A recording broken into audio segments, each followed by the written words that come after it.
Light is an optimistic young man who has always dreamt of becoming a successful adventurer, hoping to provide his family with a luxurious life. To achieve this aspiration, he departs from his modest village and ventures to the city, intending to enroll as an adventurer. Nevertheless, circumstances prove quite challenging for him. In this world, the goddess created 9 races, and humans are considered to be the lowest among them. As a result, they always end up being a target of prejudice and racism, something Light experiences as soon as he sets foot in the city. A Beastman adventurer, an F rank, treats him rudely, commanding him to get out of the way. Light can only apologize, despite the fact that he wasn't truly obstructing anyone. Still, he makes his way to the guild where he registers as an adventurer. The receptionist explains to him that all new adventurers start at F rank. She inquires if he possesses any gift that might assist in his assessment, and Light enthusiastically responds that his skill is named Unlimited Gacha, enabling him to summon various items. To demonstrate this, he summons his device and activates it. A fork card is then revealed, and upon its release, a fork materializes onto the table. However, the summoned object appears completely bent, causing Light to panic. He attempts it again multiple times, but only manages to summon a rotten apple and some moldy bread, which causes the receptionist to conclude he merits nothing more than the very lowest rank. Nevertheless, Light joyfully accepts and asks if he can undertake some work immediately. The receptionist points him to the board for easy tasks, but when she notices the boy's hesitation, she realizes he's also illiterate, which is common among humans. She explains he can undertake basic tasks, such as carrying stones or gathering firewood, although the compensation is considerably less than that of other quests. Light agrees, and following an arduous day, he manages to gather sufficient funds to secure a room. He still has to depend on his unlimited gacha ability for sustenance, but he believes he will be able to get by. Nevertheless, a group of beastmen conspires to set a trap, making it seem like he accidentally bumps into them. The leader begins to yell, accusing him of dirtying his attire, and just prior to them pilfering his purse, Light begs them to return his money, as he would have no place to sleep for the night. The wolf-like man just strikes him with violence, telling him that he needs to pay for the laundry. Throwing him into the mud, the beastmen depart while those passing by ridicule him, ordering him to go sleep in the filthy tenements alongside the other humans. In despair, Light feels his hope fading away until someone reaches out a hand to him. Instinctively, he grasps the delicate hand of a beautiful elf, only to realize he was covered in mud and quickly withdrew, apologizing profusely for getting her soiled. The elf, however, tells him she doesn't mind and assures him she won't hurt him. Years of discrimination made it difficult for Light to trust her words, but to demonstrate her sincerity, the elf knelt and embraced him in front of everyone. The boy is left speechless, and despite the surrounding crowd ridiculing her for lowering herself to assist a mere human, she extends her help and lifts him up. Behind her, a group made up of different races appears. They introduce themselves as the Concordance of Tribes, a unique group with representatives from each and every species created by the goddess, with only a human member absent. Garu the Beastman introduces himself, then Sasha the Elf introduces the others. Next, there's Drago, the Dragonoid, Diablo, the Demon, Abero, the Ogre, a Dark Elf, Nano, the Dwarf, and Santu, the Centaur. They explain that they were specifically looking for a human to complete their team.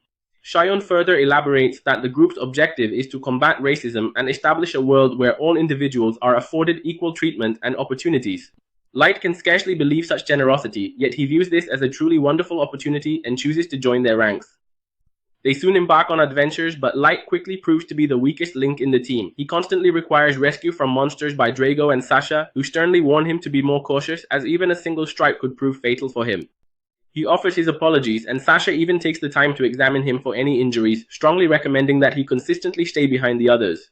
His other companions joke around, saying that Sasha is obsessed with Light and is overly concerned about him. The elf blushes, claiming she only sees him as a fellow teammate, nothing more. Light, however, feels useless since all he can do is carry the luggage. To cheer him up, Drago mentions that he prepares a delicious tea, and that in itself is reason enough to have him around. Light is pleased by the compliment and excitedly follows the group further into the dungeon.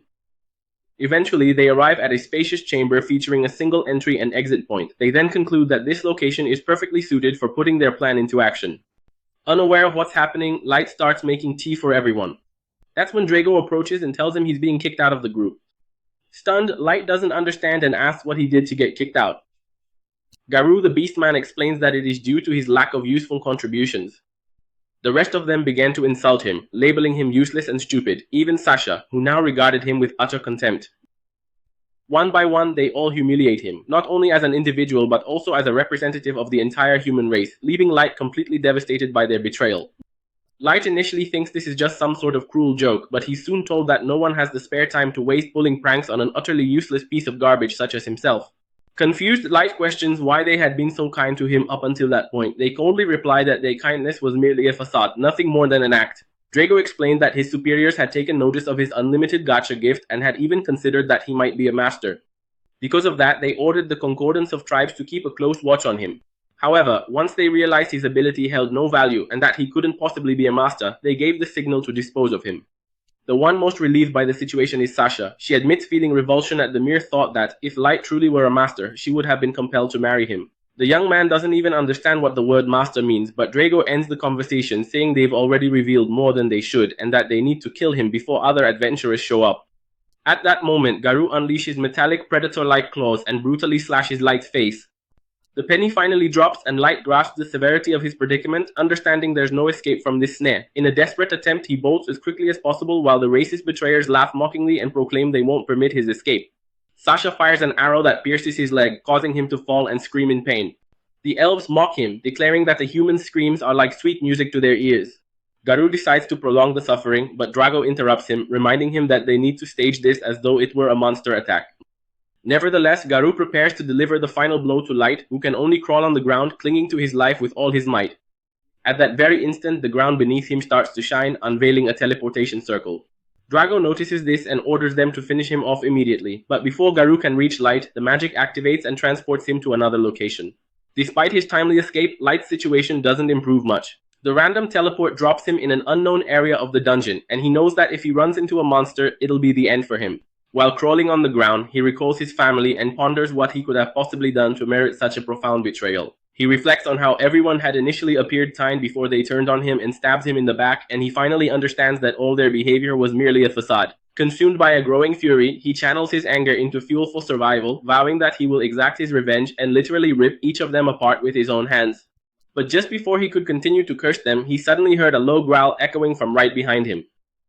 Upon turning around, he spots a level 1000 monster, a beast that seemed to have sprung from the depths of a terrifying fairy tale, staring intensely at him. A wave of dread washes over him as he realizes the teleportation has taken him to the deepest floor of the dungeon, where his chances of survival were even slimmer than they were with his treacherous companions. With no way out, he ponders how he could possibly combat such a formidable beast, and his thoughts lead him to his one and only hope, his unlimited gacha ability. He starts using the device over and over, and suddenly, his ordinary skill transforms into something beyond his wildest dreams. A giant magic circle appears beneath his feet, and the device begins to undergo a transformation. Light doesn't comprehend any of it, but at the exact moment the monster lunges forward, the gacha roll completes. From it, a level 9099 servant emerges, a maid who, in a single swift movement, annihilates the creature. Everything concludes before Light even has a chance to blink. Subsequently, the maid draws near him, kneels, and promptly mends his injuries, declaring she couldn't tolerate witnessing his unblemished skin blemished by wounds, and thus took the liberty of restoring him. Light can hardly believe that he is now completely recovered. Right after, the maid asks for his name, and he tells her it's Light.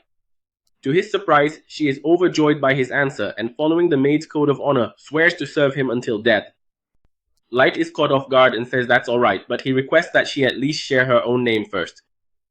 The young woman introduces herself as May, the perpetually searching maid, and explains that she was summoned from a super ultra rare card within his unlimited gacha. Light, in utter disbelief, finds it hard to accept that an individual of such an absurd level could have come from his ability. However, May requests permission to utilize her appraisal ability on his innate talents in order to uncover its concealed intricacies. He readily accepts, and May finds that Light's powers are sealed beneath a potent layer of concealment, which is beyond the ability of anyone of a lower level than her to detect. She reveals his unlimited gacha is far more powerful than he ever imagined, and that the outcomes of the cards depend on the mana density of the location where it is activated. May then explains that there's a class of reality even beyond her own, something no one would ever even dream of. She states that the surface possesses an exceptionally low mana density, but deep within the dungeon, the air is thoroughly saturated with magical energy, enabling Light to summon beings such as herself. Thus, she commends his bravery in venturing into such a perilous place by himself and without realizing it, unlocking the full potential of his latent ability. And he tells her that he's a loser who couldn't even get close to the dungeon by himself. He starts to cry as he tells her how his party betrayed him inside the dungeon. He complains, stating that they had promised to forge a world free from prejudice only to mislead him, and then he vows to take his revenge upon them. May then suddenly embraces him, affirming that while she can't fully comprehend the extent of his ordeal, she will gladly fulfill his every wish, making it clear that destroying those despicable individuals who hurt him would be effortless for her. However, Light tells her that she cannot do that, and it is not out of sheer kindness. He simply wants to take revenge with his own hands, but acknowledges that at the moment this is impossible as he is still very weak.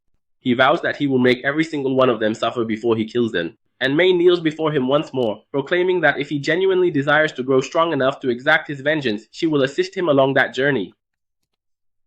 She says she believes in his potential, and all Light can do is thank her. But he isn't satisfied with just one powerful servant by his side and decides to take further advantage of the dungeon's mana-saturated environment. So, he uses his unlimited gacha once more, summoning additional high-level maids to establish a true kingdom, which will be the foundation for his ultimate revenge. However, that's where this video concludes. Remember to like and subscribe to the channel. Thank you for watching, and until next time.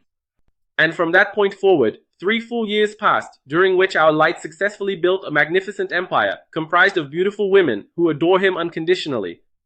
Whenever Light walks around in his surroundings, people treat him with the utmost respect and admiration, almost as if they were in the presence of a divine figure. In this period, he also succeeded in gathering even more maids of level 9,999. For example, there's a girl named Oyuki who is currently exploring the surroundings of the abyss and elaborating a detailed map. There's also Eli, diligently working on new spells for her master's personal project. Among them is Nazuna, a young woman who is powerful and highly skilled in close-quarters combat, though she tends to be somewhat limited in other aspects of her abilities. Let's just say she isn't exactly the most mentally stable. The other maids even enjoy socializing with Nazuna, though they sometimes trick her into doing favors, such as asking her to investigate an extremely secret location. Being as naive as she is, Nazuna agrees without a second thought, but ends up in Mei's room.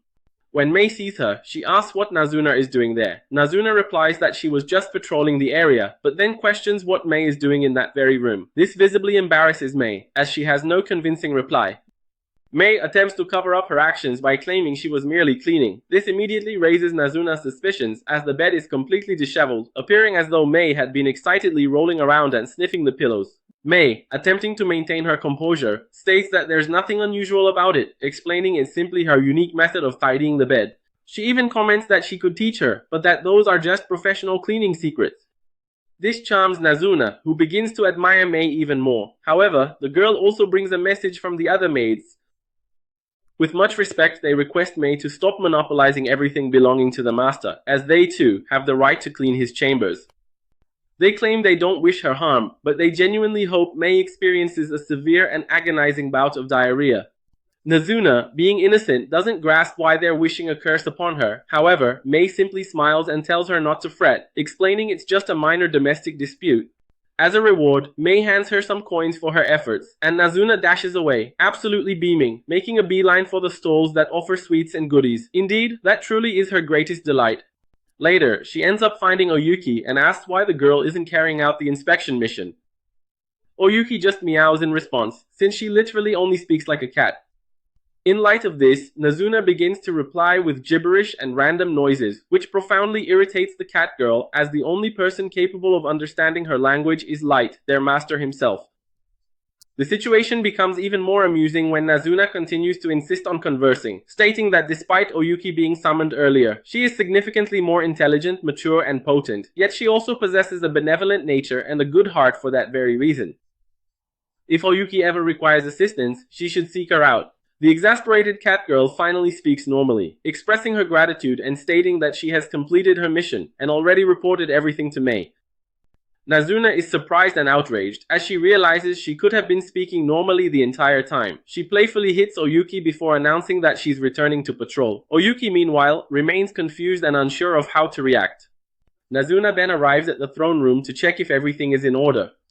She shouts excitedly, enjoying the echo of the place. However, she soon becomes sad when she realizes she hasn't seen her master all day. She finds herself missing him, so she begins to playfully interact with his chair, marveling at how magnificent he appears while seated in it. However, she's careless and ends up breaking a piece of the throne. In a panic, she tries to stick the piece back on and then runs away. Meanwhile, Light is engaged in a training session with a warrior by the name of Jack. The gap in their respective strengths is truly immense. Light has grown exponentially more powerful. After the training session, they head off to take a bath, and Jack praises the mastery and smooth flow of Light's movements. According to him, there are very few who can rival his master, even within the abyss, and as for the surface world, that goes without saying. However, Jack warns him that there might be exceptions. Light understands the message and realizes he must be cautious. He still doesn't know who he might encounter up there, but he is set on achieving his revenge, even if it means exercising utmost caution. Meanwhile, May assembles the 4 maids who had expressed a wish for her to suffer from diarrhea. They all tremble with fear, and May questions if they understand why they've been called, before she reads aloud the very words she had Nazuna utter. The 4 maids kneel before May, pleading for forgiveness, and May interrogates them about their motives for writing such things. Confused, they respond that they don't even know what prompted them to do it, but they claim they only wanted to alleviate May's burden, as she constantly overworks herself. That may sound nice, but in practice they cursed her and then used poor Nazuna as their unwitting messenger. They all realize it was a terrible idea, and May completely rejects their apologies. As punishment, she orders them to clean the hallway leading to the throne room without using magic. The maids attempt to protest, asserting that the hallway is enormous and it would be impossible to clean it by hand alone, but May remains resolute and unconcerned. She is about to ascend to the surface world alongside Master Light and desires everything to be immaculate upon her return. Back to Nazuna, she's admiring a set of weapons, completely mesmerized, imagining what it would be like to wield them in combat. She happens to encounter Eli and inquires if she hadn't ventured out to observe something or experiment with her magic spells. Eli confirms she did, but says she's already back because everything is going perfectly well, something that should be obvious, but according to her, Nazuna is too dumb to understand. This taunt makes Nazuna furious. After all, she already knows her multiplication tables. The 1 times 1 table at least she has mastered perfectly. As for the remainder, she still has to count them on her fingers, which ultimately leads her to side with Eli. The two eventually start arguing, exchanging insults and calling each other idiots, much to the amusement of those nearby watching the conflict unfold. Offended, Nazuna threatens to report Eli to Light, prompting Eli to recall that she had tea with Light last time. She then adds that next time, she intends to have dinner alone with him, and who knows, perhaps even extending the night into dawn. This information fills Nazuna with intense envy, as she too harbors dreams of sharing a cup of tea with her master. Meanwhile, the other maids, those who had previously cursed May, are utterly exhausted and complaining incessantly. They feel it's unjust to receive so many extra chores, especially when all they truly desired was some fairness. They say May has created a total monopoly within the mansion, as she doesn't let anyone get close to her master. They all deeply adore him, and are distraught they're not even allowed into his private chamber. Nevertheless, May remains their superior, and is far stronger than any of them, prompting them to even contemplate poisoning her. However, they swiftly abandon this notion, as May is impervious to virtually all venoms. This completely discourages them, as they realize they'll never be able to overcome her. Nevertheless, they continue to dream of entering their master's chamber, if only to catch a whiff of his lingering scent. It's truly apparent that all the maids have significant problems. One of them even goes so far as to say she would love to lick the master's used fork, which repulses even her most fanatical friends despite everything. Deep down, they all know they would do the very same if given the opportunity. Even so, they remain obsessed with May. They truly believe she has an excessive number of responsibilities and could, at the very least, allow them to clean the master's room occasionally. Besides, she's always going on about how she was the first one he summoned, but no one can actually confirm that story. One of the maids remarks that there was a 3-month interval between the appearance of May and Oyuki, the cat girl, which implies that both of them had alone time with the master during that period. The mere thought that they spent 3 months alone with him in an isolated dungeon fills them with rage and consumes them with jealousy, as they imagine all sorts of indecent things. Blinded by their intense jealousy, the maids once again cursed May with all their might. However, fate had a twist in store. May herself was nearby and overheard their entire conversation. She had been preparing to depart, but upon hearing her name, her curiosity was piqued, and she decided to listen to the entire conversation. Outraged, she then approached and confronted them. Initially, they appeared genuinely apologetic for their behavior, but now it's evident that they are practically begging for even greater retribution.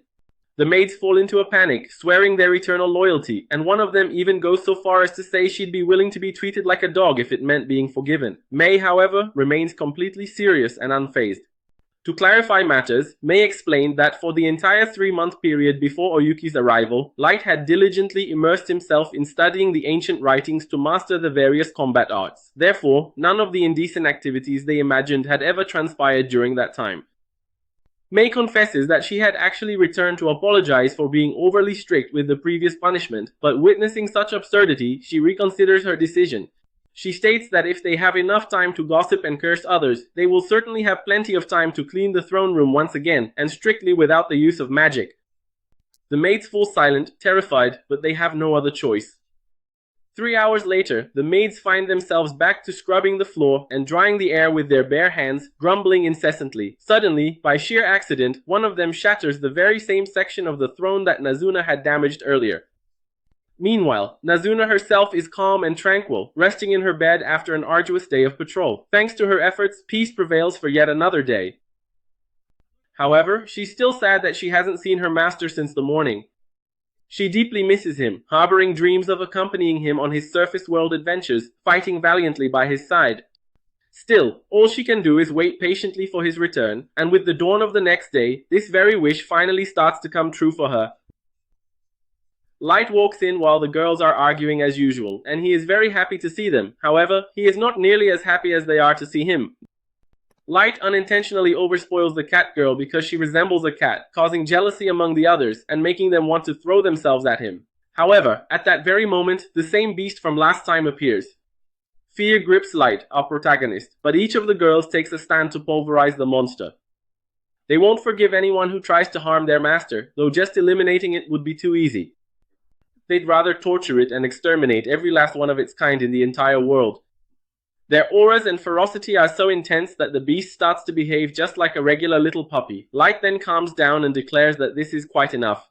He no longer feels any fear at all, so much so that he even starts to pet the little dog. Afterward, he tells the girls that he actually came to tell them something. May finally managed to get someone to take the bait, which means they have located the person they were searching for, and everyone will depart for the surface world to go and see him. It's the very first in 3 long years, and his revenge is finally about to commence. But anyway, that brings us to the close of today's video.